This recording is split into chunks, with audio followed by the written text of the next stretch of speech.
আমরা পায়খানা প্রস্রাব করে দিই। আমাদের যাদের চোখ বড় হয়ে যায়, জিহ্বা বাইর হয়ে যায়, তাদের মরণটা কত কঠিন হয়। এ যুবক মুসলমান বাবারা আমার, শোনো, এই মরণের কথা বলতে যা অনেক কথা চলে আসে। ইদ্রিস আলাইহিস সালাম জান্নাতের মধ্যে আছে। ইদ্রিস আলাইহিস সালামের একবার মৃত্যু হলো, আবার জিন্দা হলো। এই অবস্থার মধ্যে জান্নাতের মধ্যে আছে। আল্লাহ রাব্বুল আলামিন ডাক দে বলে, বন্ধু, ইদ্রিস আলাইহিস সালামের কাছে 4 বার জিবরিল আমিন আসছে, আদম আলাইহিস সালামের কাছে 12 বার। মুসলমান শোনো, ঈসা আলাইহিস সালাম, মুসা আলাইহিস সালাম, ইব্রাহিম আলাইহিস সালাম, মুসা আলাইহিস সালামের কাছে আছে 450 বার, ইব্রাহিম আলাইহিস সালামের কাছে আছে 42 বার। আর আমার আপনার নবী, দিনের পয়গম্বর, নবীদের নবী, রাহমাতুল লিল আলামিন, ওনার কাছে জিবরিল আমিন আছে 24,000 বার। কতবার? 24,000 বার। বন্ধুরে, দিলের কান্ডা লাগা শোনো, আল্লাহ রাব্বুল আলামিন বলে যে, ও বন্ধু, তুমি জান্নাত পেয়ে খুশি নি? বলে হ্যাঁ। তবে তোমার আজরাইল আমার সঙ্গে ভালো ব্যবহার করে নাই। বলে কিরূপ ব্যবহার করেছে? বলে রব্বুল আলামিন ইমানদারের জানটা যখন বাইর হয়, আটা গোলায় খামির বানাইয়া, এই খামিরের মধ্যে যদি একটা চুল পড়ে, এই চুলটা টান দিয়ে বাইর করলে যেমনি অনায়াসে বাইর হয়ে যায়। যেমন দুধের স্বর, দুধের উপরে স্বর পরে টান দিলে যেমনি উঠে যায়, ইমানদারের মৃত্যুটা এমনি হয়। বলে আল্লাহ গো, আমার মৃত্যুটা মনে হয় এত আসানে নেই না, আমার বড় কষ্ট দিছে। আল্লাহ আজরাইল রে, তাড়াতাড়ি যাও, আমার বন্ধুর জানে আসো, তার মৃত্যুটা কেমন হলো। আজরাইল আলাইহিস সালাম আগমন করলেন, ডাকদা, আসসালামু আলাইকুম হুজুর। বলে আজরাইল আগে বলো, আমার রূহটা তুমি কেমনে বাইর করলাম? ডাকতে বলে, হুজুর, আমি এত বড় দানব,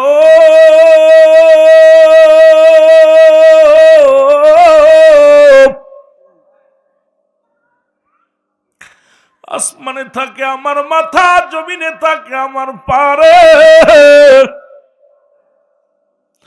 তামাম পৃথিবীর পানি যদি আমার মাথায় ঢেলে দেওয়া হয়, একটু পানি গড়িয়া পড়বে না। একমাত্র ইমানদারের রূহ বাইর করার জন্য আমি জমিনের মধ্যে আসি। কোন দাগাবাজ, ধোঁকাবাজ, জাহান্নামের রূহটা বাইরে করার জন্য আমি জমিনের মধ্যে আসি না। আমি আজরাইল বিকট আকৃতি ধারণ করি, এমন রূপ বদলায়, এমন ভাবে সামনে যখন একটা নজর তাকায়, সঙ্গে সঙ্গে পায়খানার রাস্তা দিয়া, প্রস্রাবের রাস্তা দিয়া রূহটা বাইর হয়ে যায়। জোরে জোরে চিল্লায়া বলা যাবে না আল্লাহু আকবার। বলে আজরাইল রে, আমার রূহটা তুমি কেমনে বাইর করেছো বলো? বলে হুজুর, আমি শুধু আপনার মাথার উপরে হাতখানা রেখেছিলাম, আমি আপনাকে কোনো কষ্ট দিই নাই। মায়ের বুকে দুধ খাইতে খাইতে সন্তান যেমনি ঘুমায়া যায়, আপনার রূহটা থেকে এমনি বাইর করেছি। ইদ্রিস আলাইহিস সালাম একটা চিৎকার দিয়ে বলে, রব্বি করিম, এই মৃত্যু যদি এত কঠিন হয়, আল্লাহ গো, যারা মরণকালে পায়খানা প্রস্রাব পর্যন্ত করে দেয়, তাদের মরণটা কত কঠিন হয়। জোরে জোরে চিল্লায় বলা যাবে না আল্লাহু আকবার। ওরে আজ না হয় কাল তুমি যাইবা কবরে, যাবার বেলাই দেখবে চেয়ে গো, তোমার ছবি রইল পড়ে, যাবার বেলায়। বাজান একটু জোরে জোরে বলেন, আজ না হয় কাল তুমি আজ না হয় কাল তুমি পরে যাবার বেলায় দেখবে গো তোমার ছবি রইল পড়ে যাওয়ার কালে দেখবে তোমার দাদাই গিয়েছে ও বাবাই গিয়েছে দাদাই গিয়েছে কেউ আসলো না ফিরে তোমার তো যাইতে হবে রে ও ভাই অন্ধকার কবরে তোমার তো যাইতে হবে রে ও ভাই আজ না হয় কাল তুমি আজ যাইবা কবরে যাবার বেলায় দেখবে গো তোমার ছবি রইল পড়ে যাবার কালে দেখবে কুল্লু মান আলাইহা ফান সব শেষ করে দিবে কে জোরে বলেন কে ধর্মিয়া সব শেষ করবো আল্লাহ এ দুনিয়ার মুসলমান গভীর মনোযোগ কার জন্য তুমি ঘুষ খাও কার জন্য তুমি সুদ খাও কার জন্য এত বাড়ি বানাইলা কার জন্য তুমি শান শৌকাত গড়লা গো এই দুনিয়ার সম্পদ খাবে লোকে তোমার দেহ খাবে পোকে ও নবীনগরের বাবারা সম্পদের পাহাড় বানাইয়া রেখে দিলা গো এই সম্পদ একদিন বিপদ ডেকে আনবে এই দুনিয়ার সম্পদ খাবে লোকে তোমার দেহ খাবে পোকে পোকা আমা করে খাইবে ও দুনিয়ার মুসলমান শোনো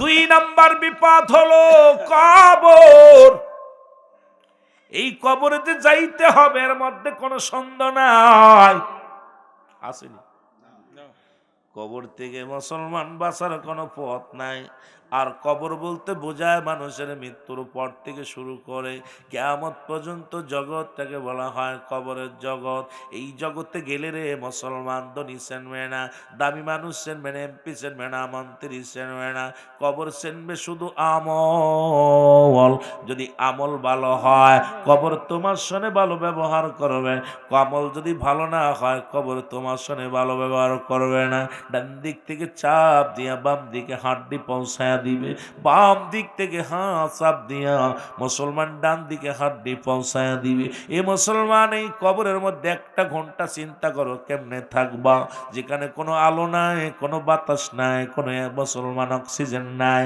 আরে কবর রে ও কবর কেমনে তোর ভিতরে থাকবো নবীনগরের গোপালপুরের বাবারা রে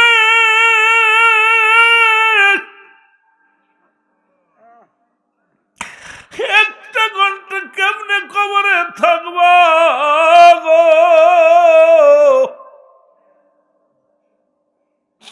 আরে ওই কবরে কেমনে দিন কাটাইবা ওই কবরে তো রাত আর দিন নাই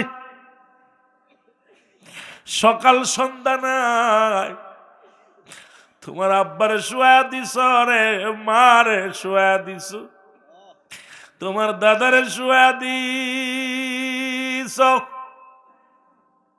ওই গহিনন্দ করি কেমনে আছে রে একদিন খবর নিল না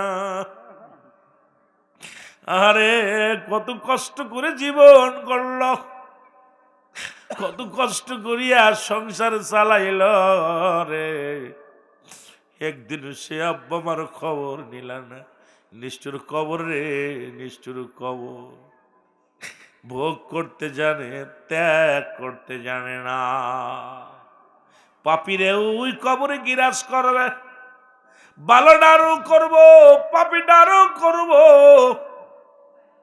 কিন্তু পাপীটার সঙ্গে এত দুর্ব্যবহার করবে কবর রে ও কবর সময় থাকতে আমল করলাম না তোর ঘরের সামিয়ানা বানাইলাম না ওরে মুসলমান নিজের বাড়ি শরিয়াতে যে ঘর বানাইলাম কত আসবাবপত্র বানাইলাম ঘরের সৌন্দর্য বাড়ানোর জন্যে জানালার কাপড় কিনলাম, টাইলস করলাম, কত নকশি করলাম, মোজাইদি করলাম। দুদিনের জন্য 40 বছরের ঘরটার এত সাজাইলাম। কবর নামে যে ঘরটা আছে রে, এটা সাজাতে হলে নামাজ সারা যাবে না, এটা সাজাইতে হলে রোজা সারা যাবে না, এটা সাজাইতে হলে হারাম খাওয়া যাবে না, এটা সাজাইতে হলে পরনিন্দা করা যাবে না। এটা যদি ভালো করতে হয় রে ও কবর, কবর রে, ওই ঘর যদি একবার নোংরা হয়ে যায়, ওই ঘরের ছাদ যদি নষ্ট হয়ে যায়, যে ঘরের ছাদ নষ্ট হয়ে যায়, পানি পড়ে ঘর নষ্ট হয়ে যায়, কবরে যে ঘরের ভিতরে বদ আমল নিয়ে ঢুকি যদি ঢুকে যায় কবরে, ওই কবর কিন্তু কিয়ামত পর্যন্ত তাজা ভাড়া যাবইব, সাপ বিশ্বইব। কবরে মুসলমান শোনো, এমন আযাব দিবে রে বাজান, কবরে আযাব হয় যদি বিশ্বাস না হয়, আপনার বাড়ির পাশে আব্বা মার কবরের পাশে গরু ছাগল বাঁধবেন, বাঁধিয়ে আড়ালে দাঁড়াইয়া দেখবেন গরু ছাগল রশি চিরাচিরি করবে, খানা খাবে, দর করে চোখ দিয়ে পানি ছেড়ে দিবে।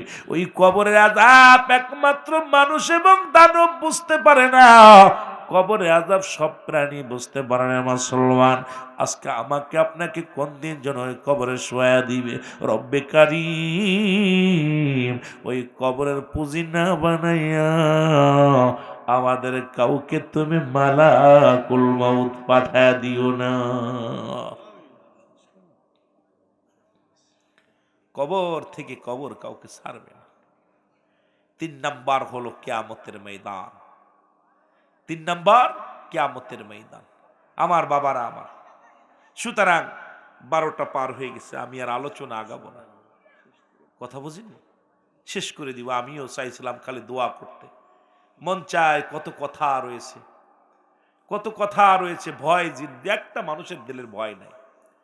আমি অনুরোধ করব 5 ওয়াক্ত নামাজ। কাফের এবং মুসলমানদের মধ্যে পার্থক্য হলো নামাজ। নামাজ কি? কাফের মুসলমানদের মধ্যে পার্থক্য কি? জোরে বলেন। নামাজ। সমস্ত ইবাদত বন্দেগী কবুল হওয়ার পূর্ব শর্ত হলো হালাল খাদ্য। আমি করজোরে দাবি করব, দেহটা দুদিনের জন্য আজ মলু মরবেন, কাল মলু মরবেন, মৃত্যু যেহেতু হবে, হারাম খেয়ে হারাম উপার্জন করে চলবেন না, এইটা আমার করজোরে দাবি থাকবে। 1 ওয়াক্ত নামাজ ছাড়বেন না, কারণ আর সময় পাবেন না। যে সেকেন্ডটা চলে যাচ্ছে আপনার জীবন থেকে, এটা ফিরে পাবেন না। আজকে আমি আর আলোচনা আগাবো না। পরিশেষে একটা কথা বলি, আমার হুজুরের পাগল পরশুদিনকে একটা ঘটনা ঘটছে নসুবাইয়ের সঙ্গে, শুনছেন আপনারা। 300 প্রয়োজন গেট করতে, বিশাল বিবারিয়ার জমিনে আশুগঞ্জে বিশাল এক গেট করতেছে দরবার শরীফে। খাজার পাগল, তুমি দেখবেন যখনই কোনো কিছু হয় হুজুর পাকের কাছে, খাজা বাবা আল্লাহরে কই আইনে দাও, আমার তো ক্ষমতা নাই, তুমি কইলে দিব মানসি। কথা বুঝেননি? উনার কিন্তু ডাইরেক্ট চাচা আল্লাহর কাছে, কিন্তু ওনার দাবিটা হলো যে কোন জাকেরে কইব, কে দিবে কেউ দিবে না, এটা কই লাভ নাই। উনি ডাইরেক্ট খাজা বাবা বাস কম পড়ে গেছে দাও। হঠাৎ করে 300 বাস শর্ট, কয়শো বাস? 300 বাস শর্ট। শুনলাম একজন ওই মুহূর্তে আয়া কয় 1 লক্ষ টাকা নেন। মারহাবা বলেন না, আরো জোরে বলেন না। নসু পাগলার হাতে দিয়া কয় 1 লক্ষ টাকা, এই নেন টাকাটা। কই কি হয়েছে? কয় ওই একটা নালিশ দিতে বলছিলাম, নালিশটা আল্লাহ কবুল করছে, 1 লাখ টাকা পাঠাইলাম, বাসের কাজ করেন। উনি কয় 1 লাখ টাকা নিতাম না, নালিশ দিছি, তোমার কাজ করছে অনেক, কিন্তু 1 লাখ টাকা হইতো না। উনি তো কেমন মানুষ বোঝেন তো, কারণ নিজেরে নিজে খুব একদম নরমাল মানুষ বানায়। মানে এমন মানুষ, আমার পীর বলতো বাবা আমি আকাশ নিচে জমিনের উপরে আমার মতো নরাধন, আমি পাপী মানুষ, গুনাহগার মানুষ। আমার পীর বলতো বাবা আমার আদব নাই, বুদ্ধি নাই। আমার পীর শুরু এইভাবে কাঁদতো। তা আমার ভাইয়েরা, আমার পীরের সাথে তো তুলনা কারো দিতে পারি না। ঠিক আজকে নসু পাগলা, যারা পাগলা বলে আখ্যায়িত, সারা বাংলাদেশের মানুষ পাগলা বলেছে নসু পাগল। আর ও যে কি পাগল, মুরাদ পাগল, আল্লাহর পাগল। মারহাবা বলেন না, ওলি আল্লাহর পাগল। কয় পাগলে ফোন দিছে আমার এই দিলা গেট বানানোর জন্য, আমার তো দিতেছ না, আমার পীর একটা গরু দিতে হইব। কয় গরু একটা দিলাম। সুবহানাল্লাহ বলেন না, আরো জোরে বলেন না। আমি যদি যাই গো মারা, বিদেশের মাটিতে, লাশটায় আমার পৌঁছাই দিও মায়েরি কলেতে।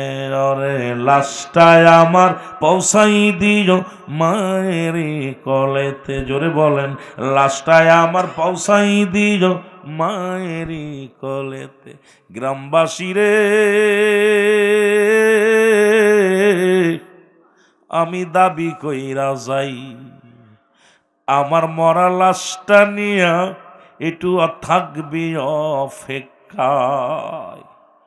আমার মা বাবারে না দেখাইয়া, আমার বাবা মারে না দেখাইয়া দাপন দিস না রে ও মহল্লাবাসী রে। ওরে আমি যদি যাই গো মারা, আমি যদি বিদেশের মাটিতে, লাশটায় আমার পৌঁছাই দিও মায়েরি কলেতে। ওরে লাশটায় আমার জন্মের পরে যে কলেতে রাখছে আমার মা,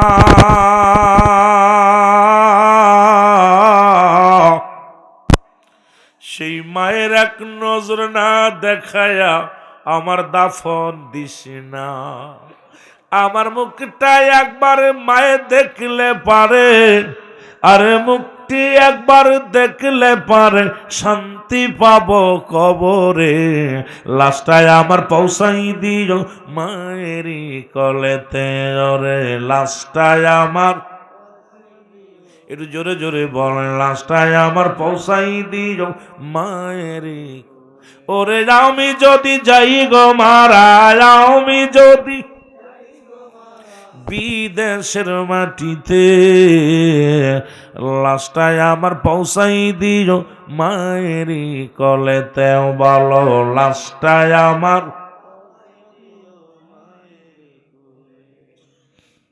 এই জগতে মায়ের মতো নাই কেউ আপন।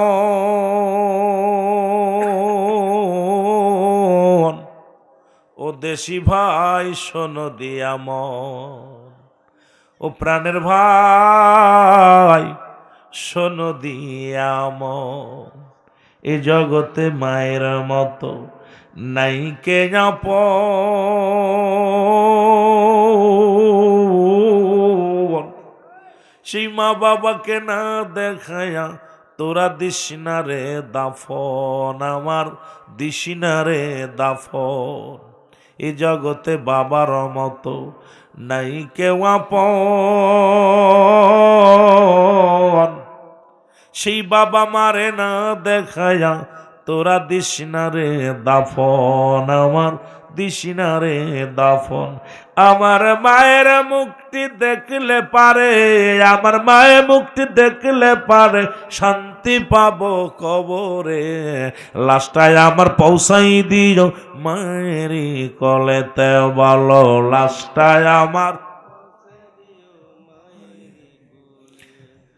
ওরে খালা বলো ফুফু বলো মায়ের মতো নয়,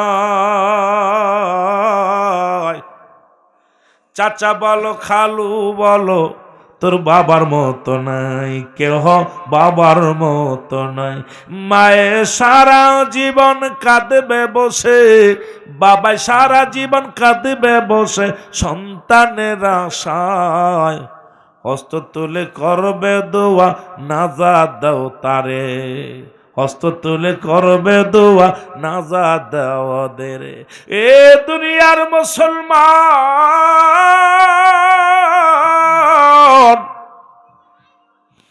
আজকে যারা জনম দুঃখিনী মারে হারাইলাম রে গোপালপুরবাসী রে, ওরে বছরে একদিন মায়ের কবরের পাশে গেলি না, বাবার কবরের পাশে গেলি না, সুযোগ আইল গুনাহ মাফের জন্য একটা রাত, তাও এখানে ইয়া ক্ষমা চাইলি না। আসলে কপাল খারাপ, নসিব খারাপ। বাবা মার অপদত্ত সন্তান আমরা, বাবা মায়ের জন্য দোয়া করার সুযোগ পেও করলাম না। বন্ধুরে আমার, যে কথা বলতেছিলাম দিলের কান্ডা লাগা শোনে নাও। এক নাম্বার বিপদ হলো মানুষের মরণ।